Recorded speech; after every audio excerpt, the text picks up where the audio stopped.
Ազգային բարերար Սամվել Կարապետյանի կալանքը 2 ամսով երկարաձգելու որոշում է կայացրել հակակոռուպցիոն դատարանը։ Սամվել Կարապետյանը ներկայ է եղել դատական նիստին ու չի ընդունել իրեն մեղսագրվող հանցանքները։ Ազգային բարերարի փաստաբանական խմբի անդամ Արամ Վարդևանյանը լրագրողների հետ զրույցում զարմանք է արտահայտել, թե ինչպես է ստացվել, որ դեռ 3 դատական նիստի ընթացքում իշխանական լրատվամիջոցներից մեկը Հայկական ժամանակը դատարանի որոշումը հրապարակել էր։ Ես իսկապես ինձ մոտ հարց է առաջանում, այս ամենը ինչի համար է արվում։ Եթե կարող է պարզապես Հայկական ժամանակ օրաթերթը երեկվա դրությամբ ժամը 18:30 ամբողջ ելքը կանխորոշի, այսինքն այդքան խրթին իրավական հարցերի, բայց մյուս կողմից այդքան պրիմիտիվ անհիմն միջնորդության պայմաններում Հայկական ժամանակը ամբողջը ասի, որ կալանքը պետք է երկարաձգվի, իդեպ զարմանալիորեն նյութի տրամաբանությունը փաստացի 2 ամսվա երկարաձգման մասին էր, ու այդ նյութը ժամը 23:00-ի դրությամբ նույն կերպ պահպանված լինի, դատական նիստ ժամանակ ես եւ գործընկերներս բարձրաձայն ենք այդ նյութի մասին, դատավորը արտահայտի իր վրթովմունքը, որ իբր ում տեղն ենք դրել իրեն, ինքը ոնց թե պետքա լրատվամիջոցի կանխատեսումներով առաջնորդվի, 100-ից 100 կանխատեսումը կատարեց։ Վարդևանյանը անդրադարձել է նաև ՀՑԿՀ մարմնի երեկվա որոշմանը, որով հեծի լիցենզիայից զրկել են Տաշիր կապիտալին։ Փաստաբանը հարցրել է, թե ինչպես է պետությունը պատրաստվում բանակցություններ վարել հեծի սեփականատիրոջ Սամվել Կարապետյանի հետ, երբ ինքը կալանքի տակ է։ Երեկվա դրությամբ մենք ականատես եղանք, որ հեծի լիցենզիան ակնհայտ ապօրինի կերպով դադարեց։ ՀՑԿՀ համապատասխան որոշման մեջ ինչ է ձևակերպվում։ Ասվում է, որ 3 ամիս ժամանակ կա, որ սեփականատիրոջ հետ բանակցեն։ 3 ամիս սեփականատիրոջ հետ բանակցեն, գնալու են Երևան կենտրոն քրեակատարողական հիմնարկում բանակցեն։ Անկեղծորեն եմ ասում, սա նման է որոշակի իմաստով ահաբեկչական գործողության։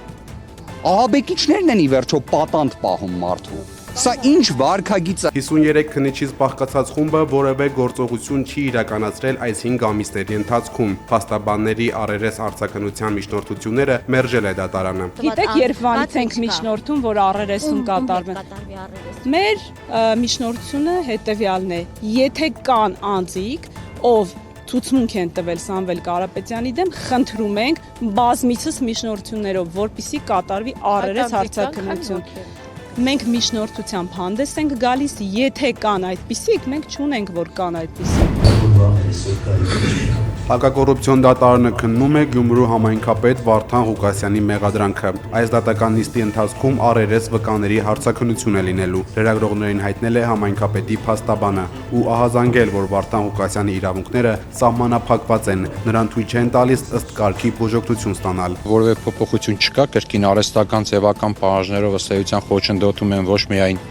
Վարդան Ղուկասյանի առողջությանը պատշաճ հետևելու հետ կապված process-ին, խոչընդոտում են իր ընտրած բժշկի կողմից զննություն ենթարկվելու իրավունքին, ամբողջական ու բավարար տեղեկատվություն չեն տրամադրում առողջական վիճակի մասին, մասնավորապես թե ինչ է ֆիքսվել, եւ այս process-ները, ինչպես բազմիցս հայտարարել ենք, մտահոգիչ են, եւ այս խոչընդոտները մեր համոզմամբ, մեր կարծիքով կապված են հենց Վարդան Ղուկասյանի անձի հետ եւ նրա անձի թիրախավորման հետ։ Բաքվի բանտում ապօրինի պահվող Վիգեն Էուլջեկչյանը 45 օր ընդմիջումից հետո զանգահարել է ընտանիքին ու կարճ զրույց ունեցել, հայտնելով, որ իր ֆիզիկական վիճակը կտրուկ վատացել է։ Ահազանգել է փաստաբան Լուսիաննա Մինասյանը։ Էուլջեկչյանը նաև ասել է, որ չի կարողանում քայլել եւ կարիք ունի անվասայլակի, որը չի տրամադրվել։ Նրան տարել են բժշկի մոտ, բայց բանտի պահակները նրան դեղորայք չեն տվել։ Վիգենը չի ստանում նաև նորմալ սնունդ, նրան միայն հաց եւ թեյ են տալիս։ Փաստաբանը կոչ է արել, որ այս հարցում անհապաղ միջամտեն միջազգային կառույցները, քանի որ Վիգենի առողջությանն ու կյանքին վտանգ է սպառնում։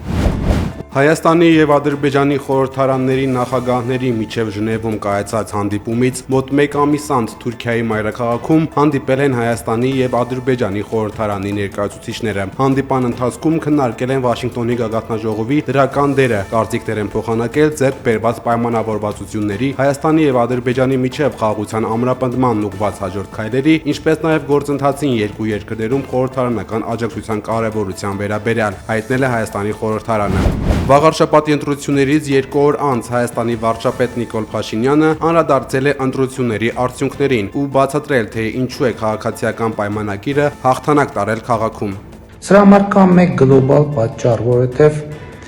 Ընդդիմությունը խոսում էր ապոկալիպսիսի, իսկ քաղաքացիական պայմանագիրը կյանքի մասին եւ մարդիկ պարզապես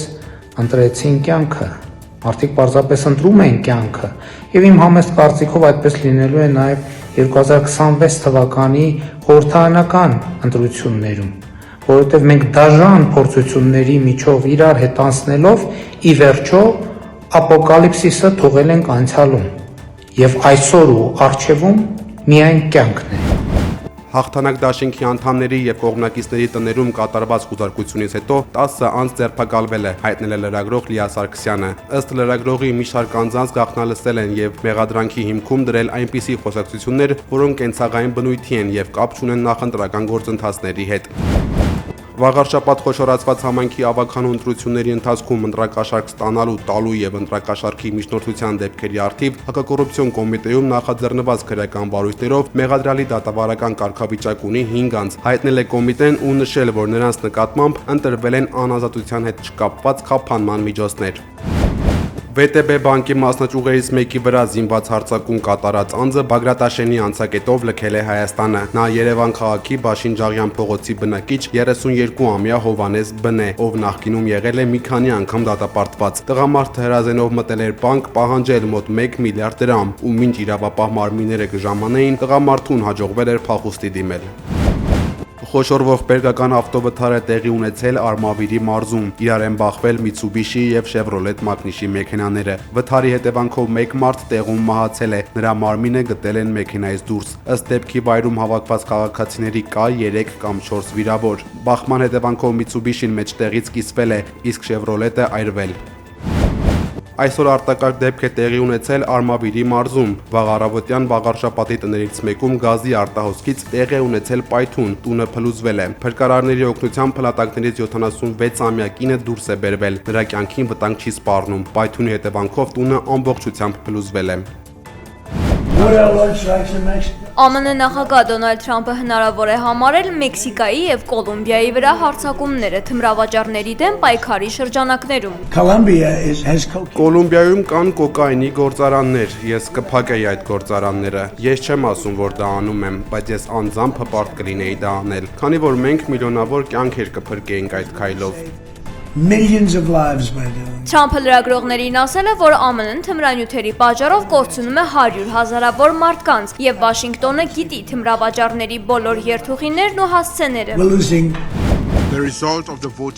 ՄԱԿ-ի անվտանգության խորհուրդը ընդունել է ԱՄՆ նախագահ Դոնալդ Թրամփի առաջարկած Գազայում խաղաղության ծրագրի բանաձևը։ Ըստ փաստաթղթի թույլատրվում է անցում կատարել Թրամփի 20 կետանոց ծրագրի երկրորդ փուլին, որը ներառում է Գազայի ապառազմականացման համար միջազգային կայունացման ուժերի ստեղծում եւ անցումային կառավարման մարմինների ձևավորում։ Անվտանգության խորհրդի 15 անդամներից 13-ը քվեարկել են կողմ։ Ռուսաստանն ու Չինաստանը ձեռնպահ են մնացել, սակայն չեն կիրառել վետոյի իրավունքը։ Ծրագրում շատ կետեր խնդրահարույց են մնացել եւ դարձել անհամաձայնության պատճառ։ Բանաձևի ընդունումից անմիջապես հետո Համասը մերժել է այն, հայտարարելով, որ փաստաթուղթը չի պաշտպանում պաղեստինյան ժողովրդի իրավունքներն ու պահանջները։ Ավելի վաղ ամերիկյան մամուլը գրել էր, որ ԱՄՆ նախագահի հատուկ բանագնաց Սթիվ Ուիթքոֆը նախատեսում է հանդիպել Գազայում Համասի առաջնորդ Խալիլ Ալ-Հայայի հետ։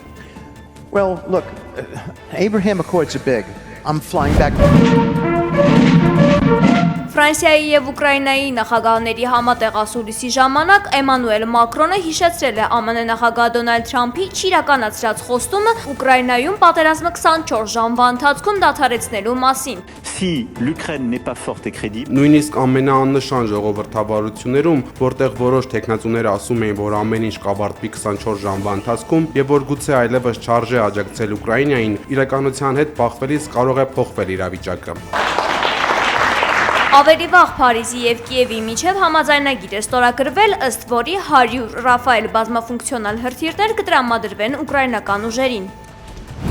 Ռուսաստանի անվտանգության դաշտային ծառայությունը կանխել է երկրի անվտանգության խորհրդի քարտուղար Սերգեյ Շոյգուի դեմ մահափորձը։ Բացահայտված դիվերսիոն խումբը պայթյուն է նախապատրաստել Մոսկվայի Տրոեկուրովյան գերեզմանատանը, որտեղ հանգչում են Շոյգուի ծնողները։ Գերատեսչության տվյալով Ուկրաինայի անվտանգության ծառայության ստեղծած խումբը տեղադրել է լրտեսական տեսախցիկով ծաղկաման եւ պատրաստել է մեկ այլ ծաղկամանում պայթուցիկ դնել։ Խմբի բոլոր անդամները ձերբակալվել են։ Ավելի վաղ ռուսական ծառայությունը հայտնել էր բացահայտված ահաբեկչական հարձակման մասին, բայց չէր նշել, թե կոնկրետ ով էր թիրախը։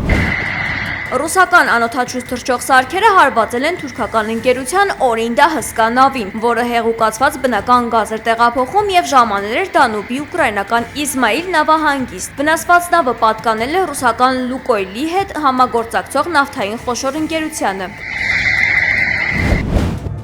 Ռուսաստանի Օմսկի շրջանում խոշոր պայթյուն է եղել։ Ըստ նահանգապետի, դեպքի պատճառը վերանորոգման աշխատանքների ընթացքում գազատարի բռնկումն է։ Հրդեհի ծուխը բարձրացել է մոտ 50 մետր։ Նախնական տվյալներով տուժածներ չկան։ Աշխարհի տարբեր երկրներից հարյուրավոր մարդիկ միացել են Տոկիոյի ամենամյա Սանտա շքերթին, բարեգործական միջոցներ հավաքելու եւ քաղաքը տոնական տրամադրությամբ լցնելու համար։ Մասնակիցները հագել են Սանտայի ավանդական կարմիր զգեստը եւ քայլել 2.5 կիլոմետր երթուղով։ Իրականում դժվար էր այստեղ հասնել, բայց վերջապես եկանք։ Մենք այստեղ ենք երեխաներին օգնելու։ Դա է իմ առաքելությունը եւ ես այն կկատարեմ։ Առաջին անգամ Ճապոնիայում Սանտայի շքերթը անցկացվել է 2009 թվականին։ Շքերթի շնորհիվ Սուրբ Ծննդյան ավելի քան 1000 նվեր ուղարկվել է երկրի հիվանդանոցներում բուժվող երեխաներին։